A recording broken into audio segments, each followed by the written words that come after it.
Previous session में हम लोगों ने जीरो वर्क के बारे में डिस्कस किया था कि when we say work is zero. Based on that ये एग्जैक्ट पी वाई क्यू था जिसे हमने कर लिया था। Now we have a P Y Q variation over here.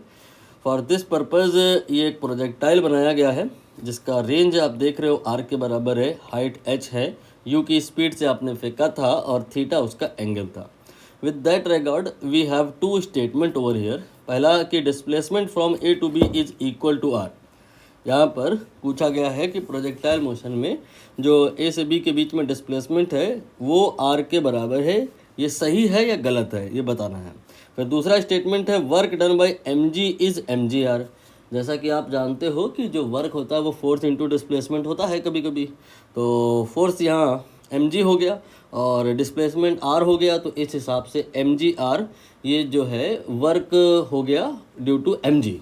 ये स्टेटमेंट सही है या गलत है ये बताना है, और ये स्टेटमेंट सही है या गलत है बताना है। Based on that we have options T T मतलब दोनों ही ट्रू हैं, टी एफ मतलब ट्रू देन फॉल्स दूसरा वाला फॉल्स है, और यहाँ पे एफ टी मतलब पहला फॉल्स है दूसरा ट्रू है, फिर एफ एफ मतलब दोनों ही फॉल्स हैं।